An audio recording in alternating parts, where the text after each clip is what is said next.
Maybe you guys might relate, but I really love a good underdog story. You guys know what I'm talking about?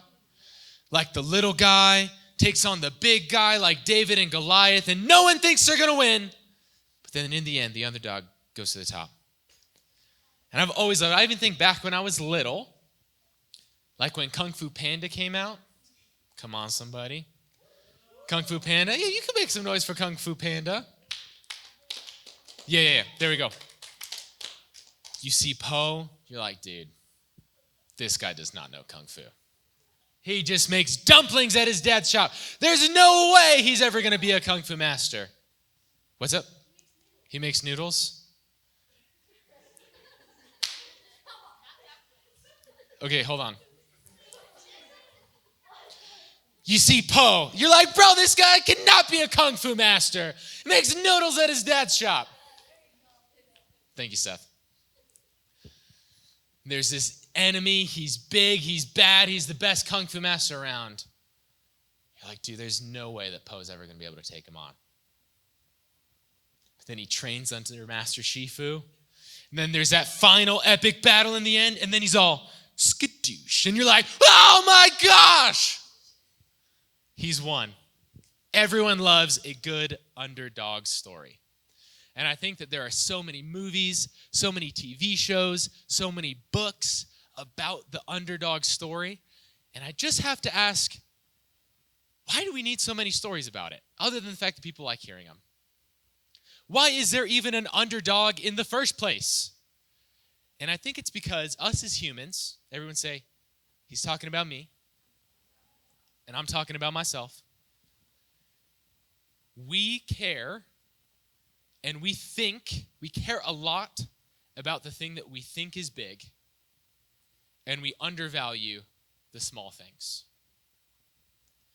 So we overvalue size, and we undervalue like talent or ability or hard work. Like I think everyone in here, if I said, all right, guys, Santi, your pastor, he decided to join the UFC. And he's going to go into a fight, and the first person he's fighting,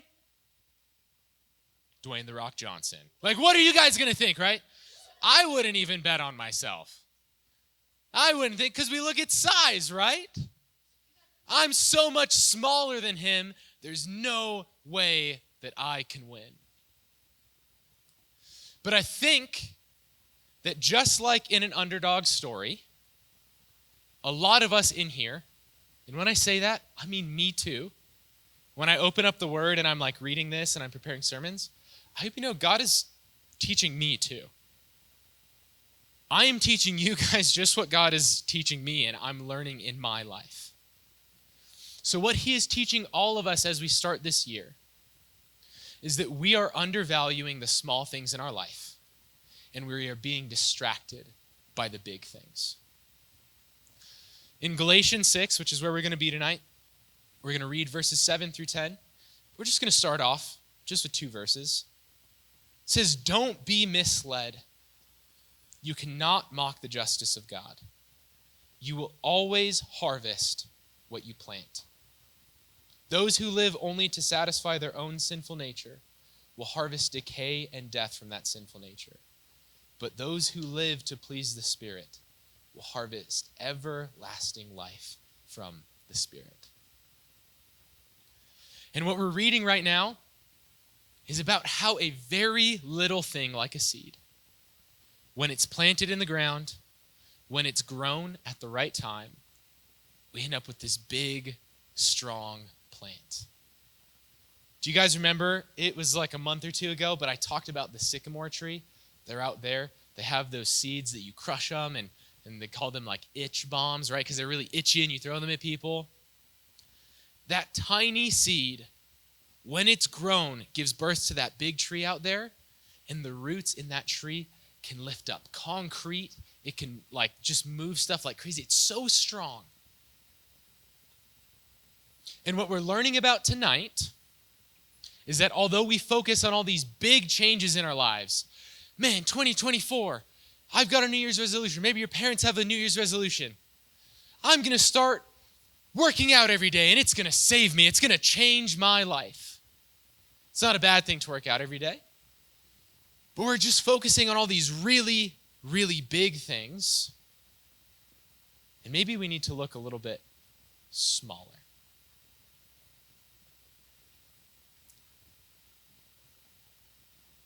There was a lot of things in my life that I was planting at your age that I was undervaluing.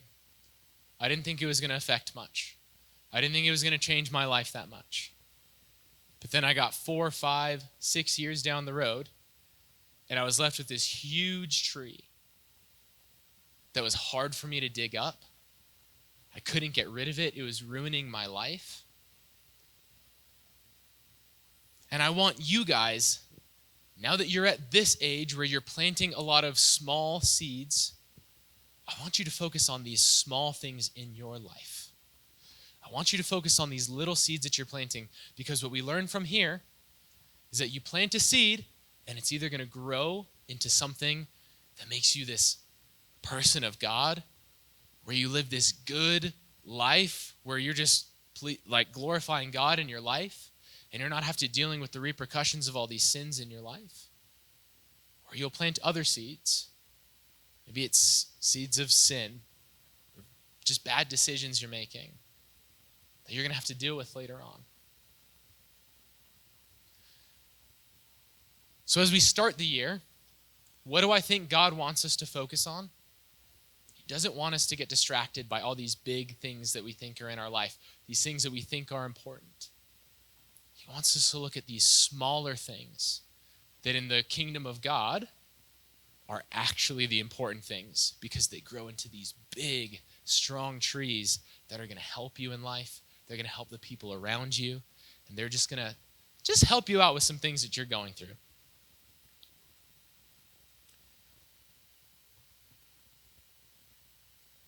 So that's what this whole series is about. We're in a series called All the Small Things. And we're going to talk about all of the small things that are going to have big impact in your life. Whether that's big positive impact, you're going to be happy with it later on, or big negative impact and you're not going to be so happy later on. So turn to your neighbor, and I want you to say, "Don't get it twisted." That's the title of the sermon tonight. Before we get into all the small things, and we get into the specifics, what things are happening in your life, what things should be happening in your life, before we talk about very specific things you need to do on a day-to-day basis, we're just going to have like an overall night. What is this series about? What are some things you need to be thinking about before we get into all the small things? So tonight there's 3 things. Someone hold up 3. Say 3 things that you need to know about the small things. The first thing you need to know about the small things is that they can't save you, but they will change you. I have to admit, I'm the friend that walks into a conversation even though it's been going on for 5 minutes, and I start acting like I know what's been said in the past 5 minutes. Like I can walk up to my friends, I'm like, oh, yeah, no, I get it. Dude, I like hot dogs too. Oh my gosh, there's this great place. It's called Clown Dog. It's on Central. Bro, I had a hot dog one time. It had bacon, mac and cheese. It's the best. I love hot dogs. It's so good. And then I just get blank stares from everyone. They're like, what? And I'm like, hot dogs, right? They're like, no, dude, his dog named Fuego just died. I'm like, oh my gosh, I'm so sorry. I did not mean to go in there like that. They're like, bro, you got it twisted. That is not what we are talking about at all. We were not talking about hot dogs. We were talking about something completely different. You should give this man a hug. He's very sad about his dog named Fuego. Someone say R.I.P. Fuego. And just like I can get it twisted in conversations, the people that we're reading about tonight in Galatians, they got something twisted as well. You see, the book of Galatians is written to a church in Galatia that Paul had planted, a couple years before he sends this letter to them. And if you don't know, Paul's a missionary, so he goes around the world. He travels planting these churches, but then he leaves and he doesn't necessarily talk to them all the time. They didn't have a phone, right? So he can't just hit them up on Instagram or shoot him a DM. So he just hears things from people. And something that he hears about the church in Galatia is that they are not saying that Jesus is the only way to be saved. They're saying, yeah, he's important. Yeah, it's an important thing to follow. It's good to follow Jesus. But you also need to follow all of the laws that the Jewish people used to follow, right? Jewish people used to follow 600 and some laws, and they had to hold it perfectly to a T. That's how they were saved. That's how they were made right in God's eyes. But then Jesus came along, and what he said was, no, I'm going to take all of that for you. I'm going to follow all of these laws for you. And if you believe in me, then you'll be saved. They stopped teaching that. They got it twisted. They started looking at all of these small things. I need to be perfect. I need to do this. I need to do that. And I need to do those in addition to what Jesus did on the cross for me. So as we're talking about all of the small things, I don't want you to get this twisted. The small things are important, but they are not the most important thing. The small things cannot save you. You cannot live a perfect life and say, hey, if I'm just a really good person, if I just try and do good things all the time, then I'll be able to make it into heaven. One small thing you can start doing right now is you can put your phone in your pocket and you can listen. It doesn't save you, but it does help you hear what God wants to share with you. So I don't want to go into this series and you guys think, man, if I just follow all these things that Santi just says and I just try really hard to do them all the time, then I'll be saved. Then I'm going to be a good Christian. But if I mess up on any of them, Jesus isn't going to like me. He's not going to let me into heaven. He's not going to bless me. That is not what this is about. Do not get it twisted like the Galatians. The small things can't save you, but they will change you.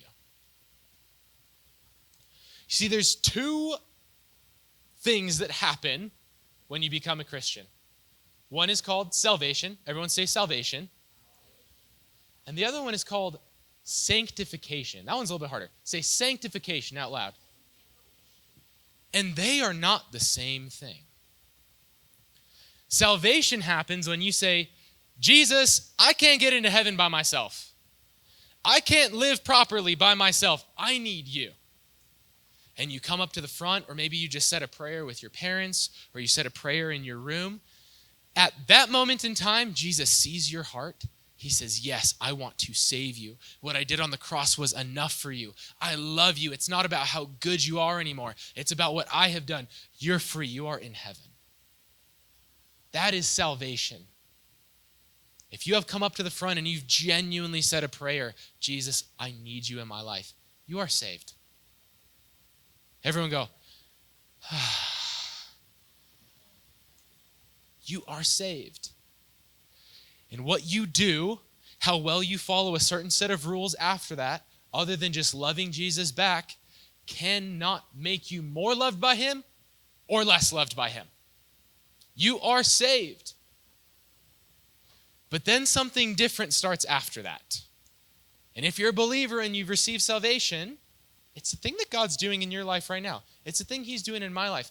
And it's called sanctification. Sanctification is God sharing with you how you can live a better life and how you can look more like him. I think about it this way. If you're swimming at the beach and you're drowning, you need a lifeguard to save you, right? So the lifeguard goes out, he swims, he picks you up, he takes you to shore, and he saved you. That's salvation.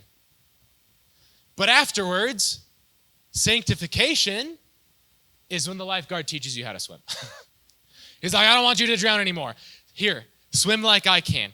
Do this, do that. And he walks by you. He lives life alongside you. If you didn't get it, Jesus is the lifeguard. He's swimming alongside you. He's teaching you how to live life. That is sanctification. This series is not, I'll talk about salvation a little bit, but it is mostly not about salvation. This is about after salvation. This is about, I said yes to Jesus, what do I do now? Because if you haven't reached it yet, there comes a point in your relationship with Jesus where you might be asking, why haven't I felt him move in a while? Why don't I feel close to God right now? Why don't I feel like he's sharing with me? Why don't I know what to do next?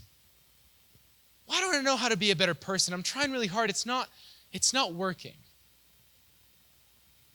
And if you're feeling that way, I think it's because you need to take your eyes off the big things that are distracting you, and you need to put your eyes on the small things that God has just asked you to do. Because these small things, they will not save you, but they are going to change you.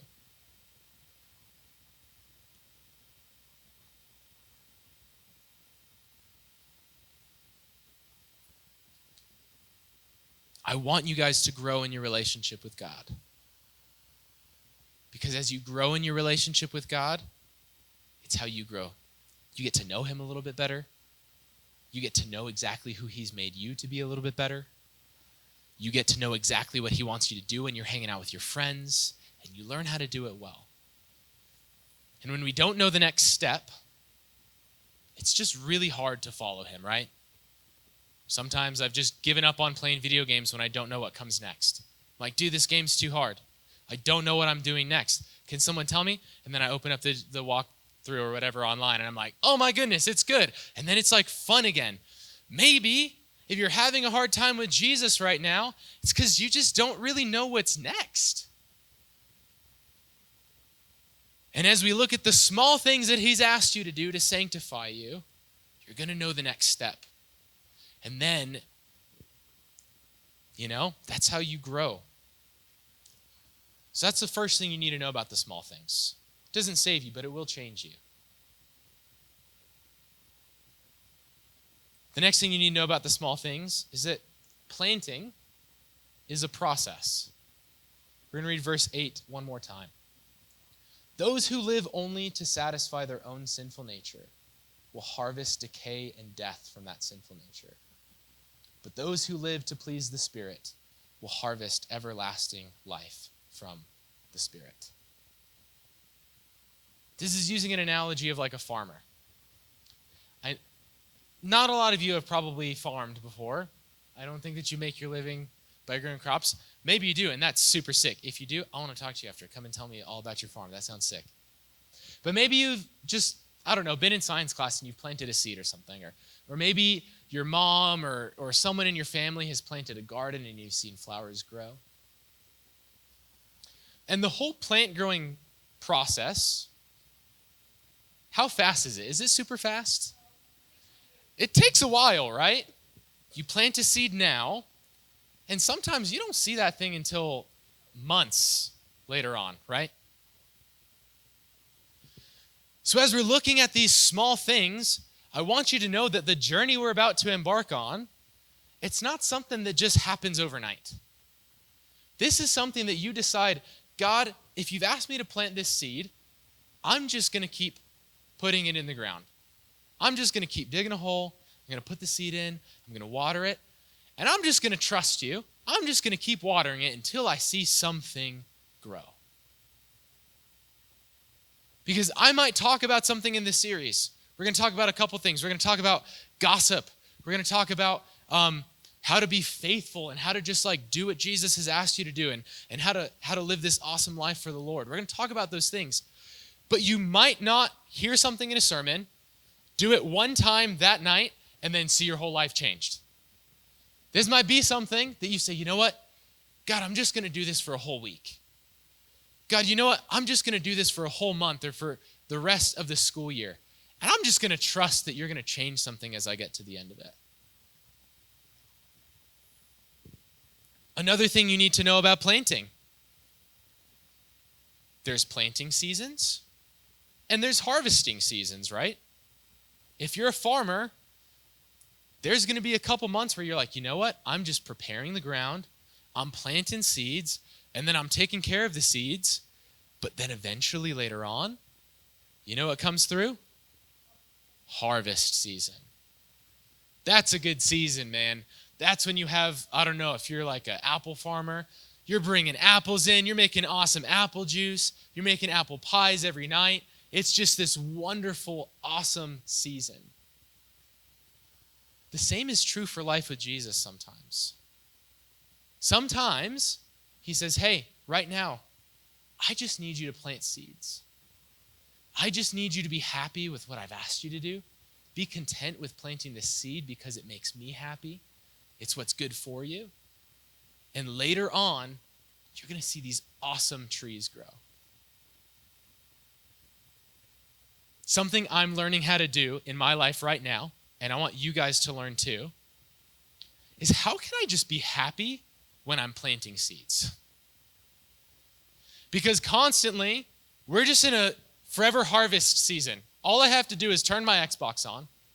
All I have to do is open up my pantry. Like literally what we've done is said, dude, we hate planting. I'm just going to pay someone else to plant somewhere else in the world. I'm going to ship a bunch of fruit over. I'll just constantly have apples whenever I want to. I just go to the store. Or I pull out my phone. I watch the next TV show. I've literally been on YouTube for the past 6 hours. And I'm just harvesting. I just get all this stuff all the time. I'm super happy all the time. And then Jesus asks you to just plant something, and you're like, oh my gosh, what's wrong? I'm not happy anymore, God. This is actually just a little bit hard, and I'm freaking out.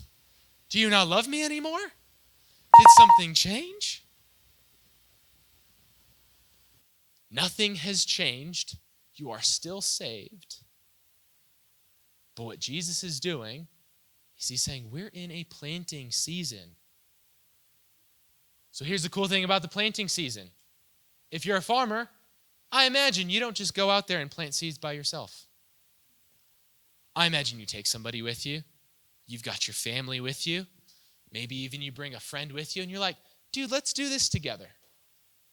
And as you're going along, you're planting, you're doing something that feels kind of hard, but you're having conversations, you're playing games, you're enjoying the other person's, just them being with you.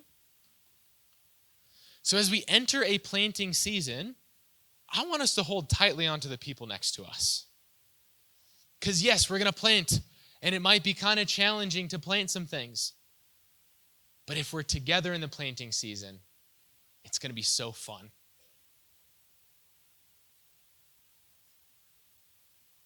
One of the people that's next to the Galatians as he tells them about this planting season is Paul. We read in verse 9, he says this, he says, so let's not get tired of doing what is good. At just the right time, we will reap a harvest of blessing if we don't give up. And he's telling them, he's like, hey, you're in a planting season. But look, I'm right here next to you. Keep going. Don't change crops. Because I'll tell you this, it is a lot easier to plant something that's bad, that it says here, that's from your sinful nature, than it is to plant something that the Spirit has asked you to do. He says there's two ways that you can plant. You can either plant from your own sinful nature, or you can plant to please the Spirit.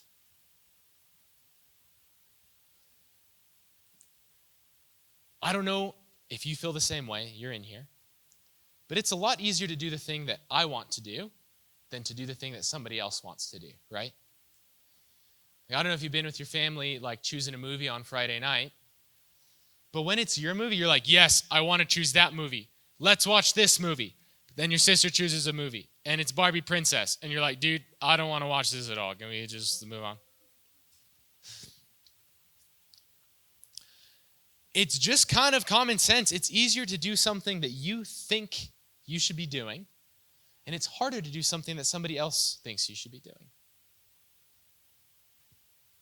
But here's the thing. God knows exactly which movie you need to watch. So as you're picking the movie, God says, no, I want you to do this one versus the one that you want to watch. And he knows which one, when you plant that seed, you're going to get later on in life, and it's going to have grown you. So even though it's harder to do the one that he wants you to do, it's so much better for you in the future. I've had people pick movies for me, and I get to the end of it, and I'm like, I didn't know I wanted to watch that movie. That was so good. That's how it is making decisions with the Lord. So as we're talking about planting, you might be thinking, what does it mean for me to plant something? And I'll put it very simply. You plant seeds all the time. Every time you make a decision, you're planting a seed. Maybe there's something that you have to make a decision between. Oh, this is something I know I shouldn't do. Should I do it? Should I not do it? When you make that decision, that's planting a seed. When your alarm rings in the morning and you have the decision, do I get out of bed? Do I hit the snooze button? You're planting a seed. Because if you hit the snooze button 20 days in a row, and then suddenly you got to get up early, it's really hard to get out of bed, isn't it? So every time you make a decision, every time you say, God, actually, I'm going to do what I want to do, you're planting a seed. You're planting something that's going to grow later on, and it might not be the best thing for you. So what season are we in? Someone say planting season. And these decisions you're making when you put something in the ground, it's going to grow into something awesome in the future. And I'm hoping that as we talk about this, that it'll just help you to make small changes in your life that'll impact your life in really big ways later on.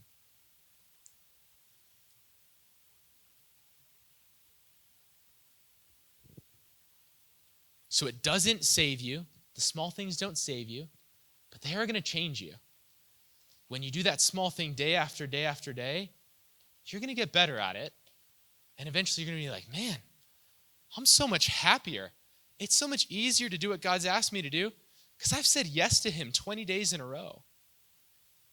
Versus when you've said no to him 20 days in a row, it's hard to say yes to him later on. And it's a process. It is a season. It does take time. But as someone who's been on the other side of the process, it is worth it. I've planted good seeds and I've planted bad seeds. And I've had all of them grow into stuff. And I can tell you, the fruit that I get from the good seeds make me much happier than the fruit that I get from the bad seeds. Sin is fun when it first starts, but it just leaves you empty. It just leaves you broken later on. Good seeds feel like hard work at the beginning, but as you keep doing it longer and longer, it gets easier. You're just a happier person to be around. Your family's like, man, what happened to you? You're so happy. You're in such a good mood. You're so cool to be around. It's those good seeds that you've planted. Even though they're hard at first, they get easier, and it's much better. You might be listening to this saying, man, I'm down. I am down to plant the small seeds. Where do I start, Santi? What do I do? The last thing you need to know about small things is that it doesn't start with you. We're going to read verse 10. Therefore, whenever we have opportunity, we should do good to everyone, especially to those in the family of faith. As we're starting the new year, maybe you've heard your parents say it, maybe you've heard your friends say it, or just someone older, your siblings. It's like, new year, new me. This is going to be the best year for Santi ever. And the first place they start is, how am I going to do everything to make my life really good? if I was starting with these small things, I want to live a great life, a good life, it is so natural for us to want to just say, all right, well then what's a small thing that I can do to make my life way better? I've decided we're eating chocolate chip pancakes every morning. That's going to make my life really good. That's a small thing. That's going to change my day, right? But what Paul is telling them here, as he's telling them to plant seeds, is he says, you need to start with the person next to you. Whenever you get opportunity, do good to those around you. So we're going to talk about a lot of things that you can change in life. We're going to talk about some things that I think are causing you problems right now. Things that I think you're like, man, what's wrong? I don't know what's wrong with my life. I don't know what's wrong with my friendships. I don't know what's wrong with my family, or why am I just feeling so sad right now? We're going to talk about some things that I think are causing that. But where I want you to start is where Paul is saying right here. Start with the person next to you. The biggest thing in God's eyes that you could do with your life is do a lot of small, good things for the person next to you. Maybe you never go on to be some hotshot NBA player. Maybe you never go on to do this big thing, something we would say, be successful, make a ton of money, go to this school that you want to go to. Maybe you never go on to do that. Maybe you never win state in high school. Maybe those big things never happen. But if you just continually do small, good things for the people around you, that is the biggest thing in God's eyes for your life. The best life that has ever lived, Jesus, was done serving the people around him. So where do we start? What small thing do we do? Man, do something good for the person next to you. Don't make chocolate chip pancakes for yourself. Make it for your sister. Do something, I don't know. Maybe you always want someone to make a joke on the bus to make it just a little bit lighter, a little bit happier. And you're like, man, I want my bus ride to be better. Stop asking, how can I make my bus ride better? And start asking, how can I make their bus ride better? Man, I just want this class to be so good for me. How can I make this class good for my teacher? So where are we starting? You're starting with the person next to you. Paul says, as we have opportunity, do good. There is always opportunity to do good, friends. You can always do something nice for somebody. You can always find someone who needs something. You can always do good.